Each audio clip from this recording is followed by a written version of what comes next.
Hello besties, ఎలా ఉన్నారు? అందరు బాగున్నారా?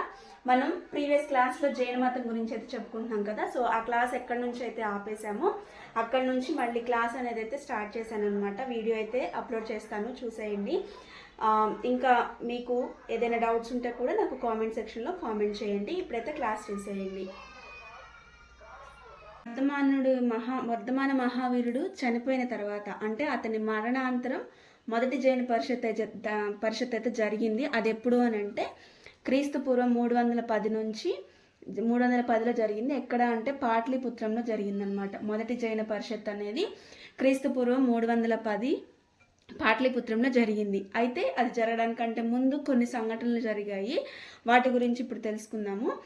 ఫస్ట్ వచ్చేసి వర్ధమానుడి మరణం తర్వాత క్రీస్తు పూర్వం 4వ శతాబ్దంలో మగధలో గొప్ప కరువు సంభవించింది.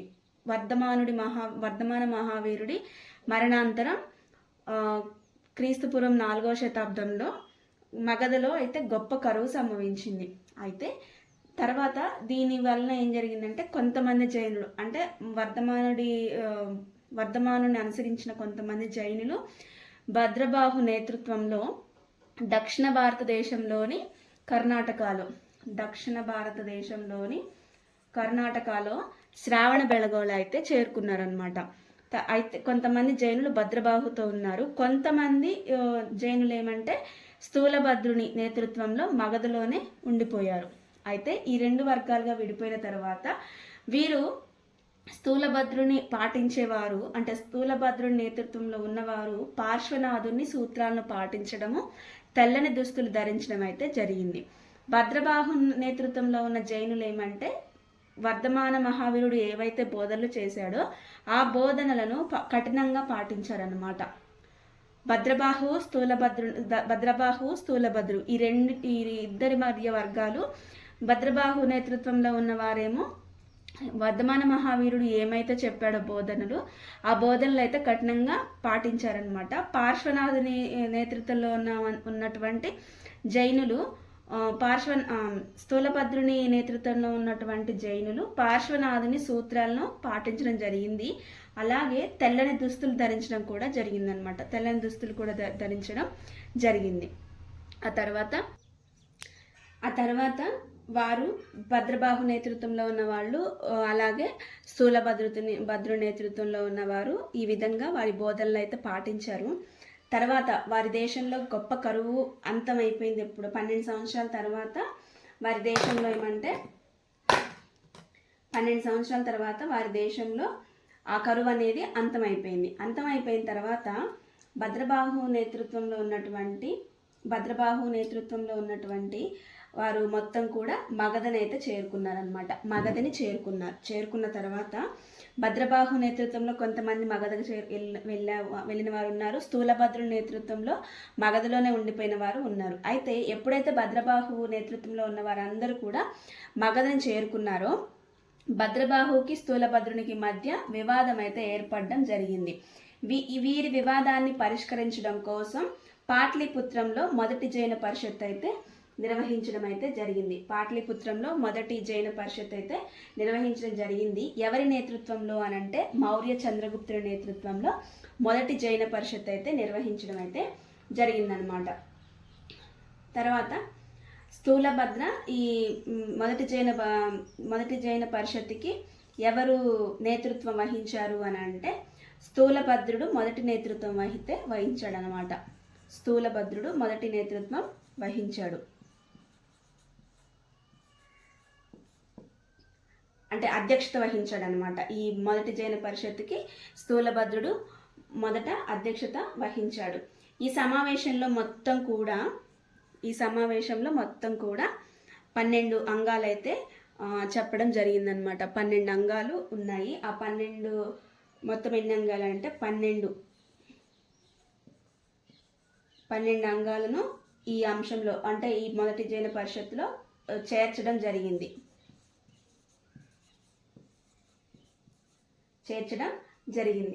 దీనిలో ఇందాక భద్రబాహుకి స్థూలభద్రునికి మధ్య వివాదం ఏర్పడిందని చెప్పాను కదా. సో ఈ జైన పరిషత్తులోనే 2 వర్గాలుగా అయితే విడిపోయాయి. ఒకటి శ్వేతంబరులు,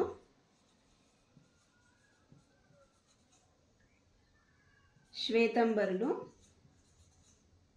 ఎవరు వీరు అని అంటే పార్శ్వనాథుని అనుసరించే వాళ్ళు శ్వేతంబరులు. వీళ్ళు తెల్లని వస్త్రాలు కూడా ధరించే వాళ్ళని చెప్పాను కదా, పార్శ్వనాథుని అనుసరించే వాళ్ళు అన్నమాట. నెక్స్ట్ వచ్చి దిగంబరులు. దిగంబరులు వీరొచ్చి వర్ధమానుని అనుచరులు అన్నమాట.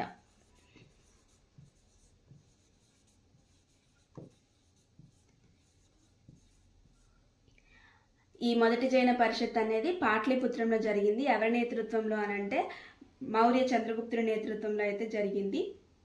ఈ జైన పరిషత్తుకి ఎవరు అధ్యక్షత వహించారు అంటే స్థూలభద్రుడు అయితే అధ్యక్షత వహించాడు. ఈ మొదటి జైన పరిషత్తులో 12 అంగాలను అయితే చేర్చడం జరిగింది. ఇందులో మొదటి 2 వర్గాలుగా అయితే చీలిపోయారు. శ్వేతంబరులు అనేవారు, దిగంబరులు అనేవారు. శ్వేతంబరులేమో పార్శ్వనాథుని అనుసరులు, దిగంబరులేమో. నెక్స్ట్ వచ్చి రెండవ జైన పరిషత్తు.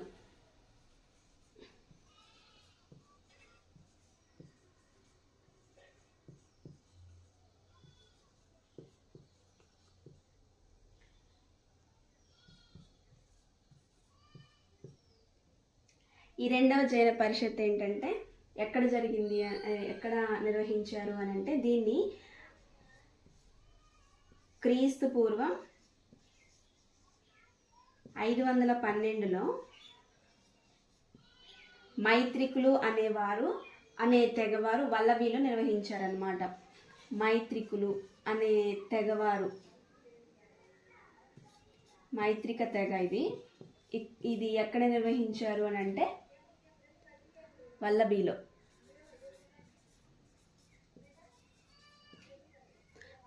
అయితే నిర్వహించారు. దీని అధ్యక్షుడు ఎవరు అని అంటే ఈ రెండవ జైన పరిషత్ యొక్క అధ్యక్షుడు ఎవరు అని అంటే దేవార్ధగని క్షయశ్రమణ.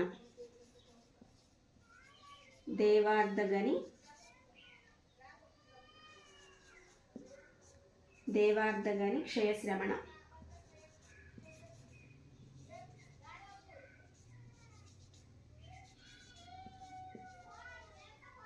క్షయశ్రమణ.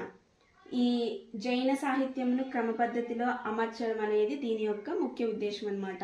ఈ రెండవ జైన పరిషత్, మొదటి జైన పరిషత్ ఏమో వారి యొక్క మధ్య వివాదాన్ని, స్థూలభద్రుని భద్రబాహు యొక్క మధ్య వివాదాన్ని పరిష్కరించడం కోసం మొదటి జైన పరిషత్తునేమో పాట్లీపుత్రంలో నిర్వహించారు. అక్కడే శ్వేతంబరులు, దిగంబరులుగా అయితే విడిపోయారు. తర్వాత రెండవ జైన పరిషత్ వచ్చేసి వల్లభీలో నిర్వహించారు. ఈ వల్లభి అనేది ఎక్కడ ఉంది అని అంటే గుజరాత్లో ఉంది, గుర్తుంచుకోండి. గుజరాత్లో ఉంది. దీన్ని నిర్వహించిన వారు ఎవరు అని అంటే మైత్రిక తెగవారు. 512 క్రీస్తు పూర్వం 512లో మైత్రిక తెగవారు గుజరాత్లోని వల్లభీలో అయితే నిర్వహించారు. ఈ రెండవ జైన పరిషత్ యొక్క అధ్యక్షత వహించింది ఎవరు అంటే దేవార్ధగని క్షయశ్రమణ అనే అతను దీని యొక్క అధ్యక్షుడిగా నిర్వహించాడు. అయితే దీని యొక్క ఎయిమ్ ఏంటి అని అంటే జైన సాహిత్యాన్ని క్రమ పద్ధతిలో అమర్చడం అన్నమాట. జైన సాహిత్యాన్ని ఒక లైన్లో పెట్టడం, సాహిత్యాన్ని క్రమ పద్ధతిలో అమర్చడం అన్నమాట.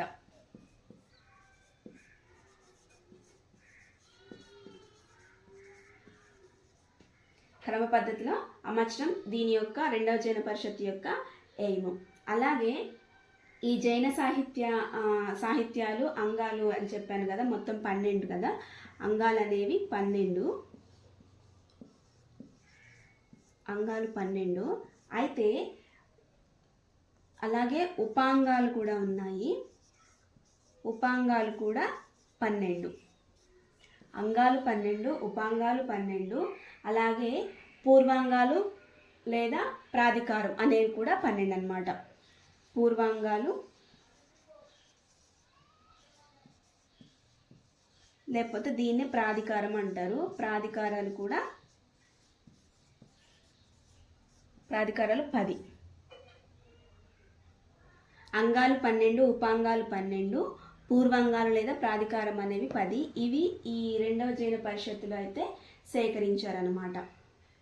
అలాగే ఈ రెండవ జైన పరిషత్తులోనే ఇంకొకటి ఏమంటే జైనులు విద్యాదేవియన్ స్త్రీ దేవతను పూజించేవారు. జైనులు ఏ దేవతను పూజించేవారు అని అంటే విద్యాదేవియన్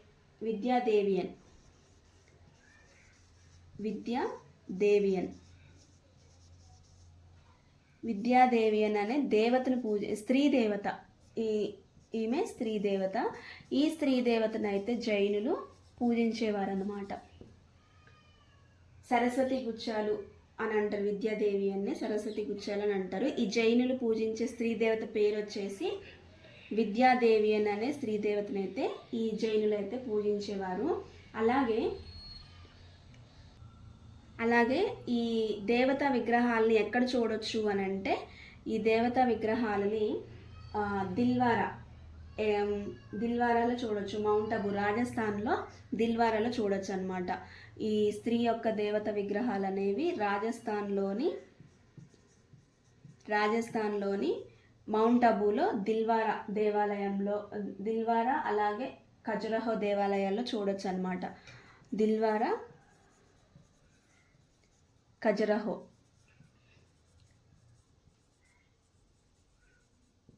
దేవాలయాల్లో అయితే ఈ దేవతల యొక్క విగ్రహాలని చూడొచ్చు. రెండవ జైన పరిషత్ అనేది క్రీస్తుపూర్వం 512లో మైత్రిక తెగవారు గుజరాత్లోని వల్లభిలో నిర్వహించారు. ఈ రెండవ జైన పరిషత్తుకి అధ్యక్షత వహించింది దేవార్ధగని క్షయశ్రమణ అతను. ఈ రెండవ జైన పరిషత్ యొక్క మెయిన్ ఎయిమ్ వచ్చేసి జైన సాహిత్యాన్ని ఒక క్రమ పద్ధతిలో అమర్చడం అనేది ఈ జైన పరిషత్ యొక్క ముఖ్య ఉద్దేశం. అయితే మొదటి జైన పరిషత్ అనేది పాట్లిపుత్రంలో నిర్వహించారు. దేనికోసం అనంటే స్థూలభద్రువు భద్రబాహు యొక్క మధ్యలో వచ్చిన వివాదాలను పరిష్కరించడం కోసం మౌర్య చంద్రగుప్తుడు అయితే నిర్వహించారు. ఎవరు అధ్యక్షత వహించారు అంటే స్థూలభద్రుడు అయితే అధ్యక్షత వహించాడు. ఆ మొదటి పరిషత్తులోనే 12 అంగాలు తయారు చేశారు. దానికి తోడు ఉపాంగాలు 12, పూర్వాంగాలు కూడా 10. ఇవి కూడా ఈ రెండవ జైన పరిషత్తులు అయితే సేకరించడం జరిగింది. ఈ జైనులు ఆరాధించే స్త్రీ దేవత యొక్క పేరు వచ్చేసి విద్యాదేవి అనే స్త్రీ దేవతను ఆరాధించేవారు. ఈ దేవత విగ్రహాలు మనం ఎక్కడ చూడొచ్చు అని అంటే దిల్వారా దేవాలయాలు, ఖజురహో దేవాలయాల్లో చూడవచ్చు. ఇవి రాజస్థాన్లో మౌంట్ అబూలో అయితే ఉన్నాయన్నమాట ఈ దేవత విగ్రహాలు అనేవి. అలాగే నెక్స్ట్ వచ్చి జైన మతం పోషించిన రాజులు అంటే జైన మతాన్ని ఎక్కువగా పాటించినటువంటి రాజులు ఎవరు అని అంటే అవంతి పాలకుడు ప్రద్యోధనుడు.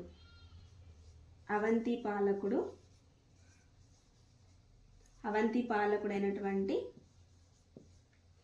ప్రద్యోధనుడు.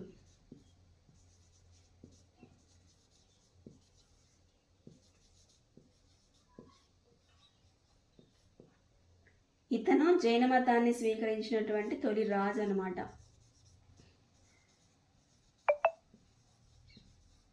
జైన మతాన్ని స్వీకరించినటువంటి తొలి రాజు ఎవరు అని అంటే ప్రద్యోధనుడు తొలి రాజు. జైన మతాన్ని స్వీకరించినటువంటి తొలి రాజు. అలాగే మౌర్య చంద్రగుప్తుడు చివరి రోజుల్లో ఈ శ్రావణ బెళగోళలో భద్రబాహు సహకారంతో అయితే జైన మతాన్ని స్వీకరించాడు అనమాట.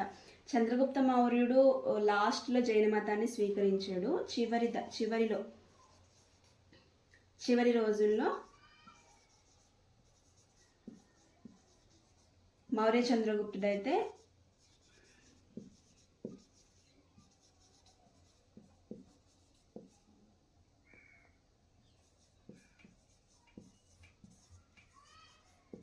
మౌర్య చంద్రగుప్తుడు జైన మతాన్ని స్వీకరించాడు. ఫస్ట్ మాత్రం స్వీకరించింది ప్రద్యోధనుడు. ఇతను అవంతిని ఏలినటువంటి రాజు అనమాట. జైన మతాన్ని స్వీకరించినటువంటి తొలి రాజు. మౌర్య చంద్రగుప్తుడు చివరి రోజుల్లో ఈ జైన మతాన్ని అయితే స్వీకరించాడు. ఎక్కడ అనంటే శ్రావణ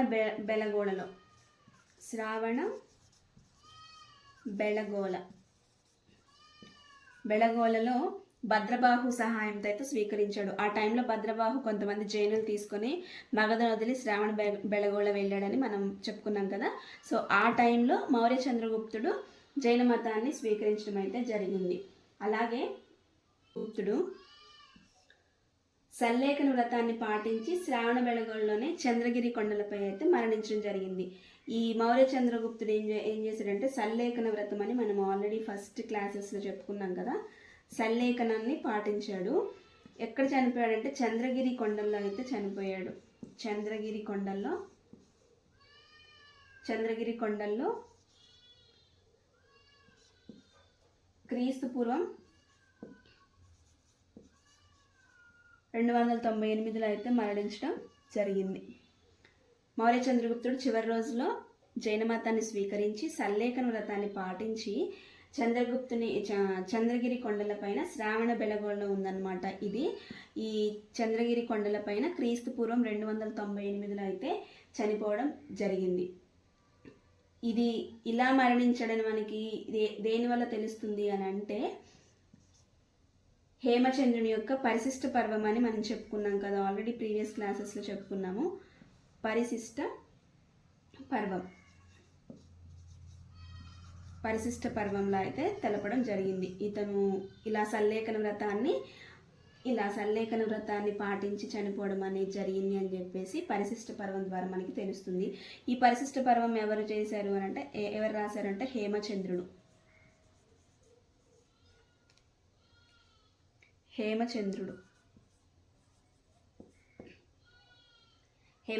ద్వారా తెలుస్తుంది. అలాగే చంద్రగుప్త మౌర్యుడు భద్రబాహుకి సమకాలికుడు అనమాట. ఈ చంద్రగుప్త మౌర్యుడు ఎవరికి సమకాలికుడు అని అంటే భద్రబాహుకి సమకాలికుడు.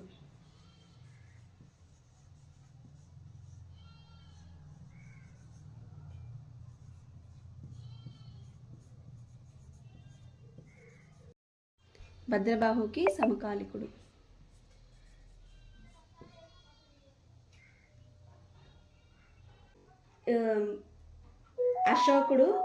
అశోకుని మనవడైన సంప్రతి అనే అతను దక్షిణ దేశంలో జైన మత వ్యాప్తికి బాగా కృషి చేశాడనమాట.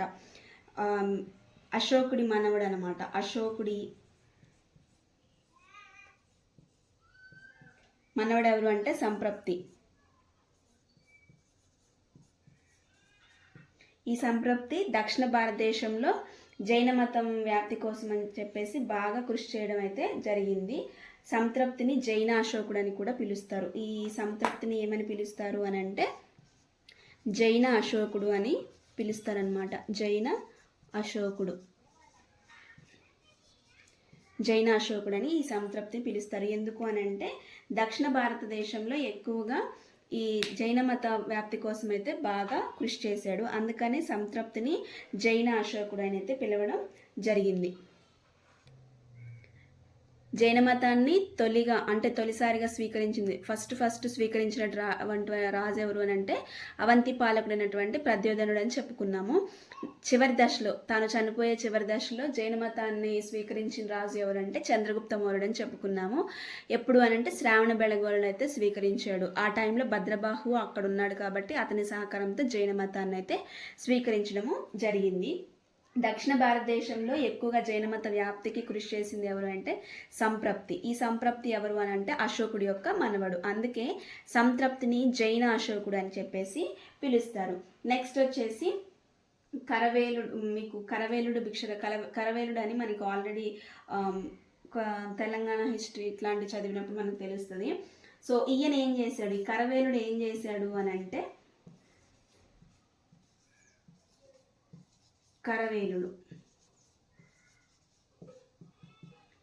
ఇతను ఏం చేశాడు అని అంటే జైన మతంలో ఉన్నటువంటి అనైక్యత అంటే వాళ్ళలో ఐక్యత లోపించడం ఉందని చెప్పేసి దాన్ని మళ్ళీ ఐక్యంగా కలపాలి అని చెప్పేసి అతను కుమారగిరిపై జైన పరిషత్తుని అయితే నిర్వహించాడు అనమాట. కుమారగిరిపై జైన పరిషత్తుని నిర్వహించడం జరిగింది.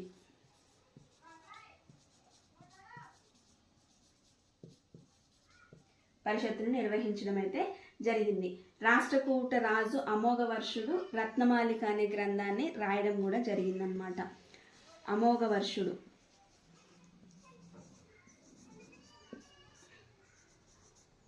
అమోఘవర్షుడు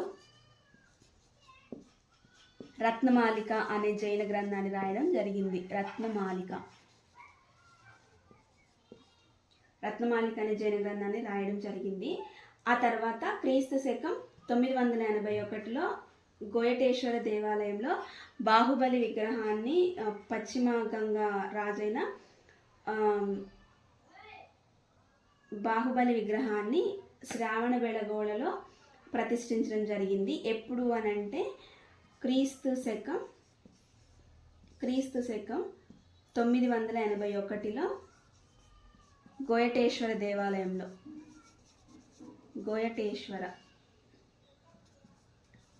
గోయటేశ్వర దేవాలయంలో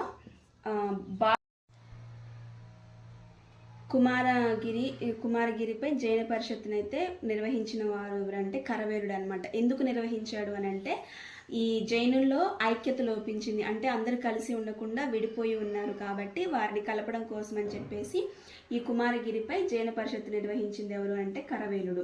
తర్వాత అమోఘవర్షుడు అనే అతను రత్నమాలిక అనే జైన గ్రంథాన్ని అయితే రచించడం జరిగింది. ఈ అమోఘవర్షుడు ఎక్కడ అని అంటే రాష్ట్రకూట రాజు అనమాట. రాష్ట్రకూట రాజు ఈ అమోఘవర్షుడు. తర్వాత 981 క్రీస్తు శకం 981లో గోయటేశ్వర దేవాలయంలో బాహుబలి విగ్రహాన్ని ప్రతిష్ఠించడం జరిగింది. ఎవరు ప్రతిష్ఠించారు అని అంటే చాముండరాయ అయితే ప్రతిష్ఠించాడు. దీని యొక్క ఎత్తు వచ్చేసి 21.5 మీటర్ల ఎత్తు అయితే ఉంది. అలాగే బాహుబలి యొక్క ప్రాచీన విగ్రహం ఎక్కడ ఉందంటే పోతన్లో అంటే బోధన్లో ఉందన్నమాట. ఇది నిజామాబాద్ జిల్లాలో ఉంది. అలాగే ఆంధ్రప్రదేశ్లోని జైన తీర్థం ఎక్కడ ఉంది అంటే రామతీర్థము. ఇది ఎక్కడ ఉంది అంటే విజయనగరం జిల్లాలో అయితే ఉందన్నమాట. సో ఇదండి క్లాస్ అయితే మీకు అర్థమైందని అనుకుంటున్నాను. ఇంకా బాగా అర్థమైందని అనుకుంటున్నాను. నేను రాసిన ప్రతి ఒక్క పాయింట్ కూడా మీకు కనపడుతుందని అనుకుంటున్నాను. మీకు ప్రతిరోజు కూడా క్లాసెస్ ఇలానే చెప్తానండి. మీరు ఖచ్చితంగా ఫాలో అవ్వండి. అలాగే నా ఛానల్ని సబ్స్క్రైబ్ చేసుకోండి. Thank you for watching.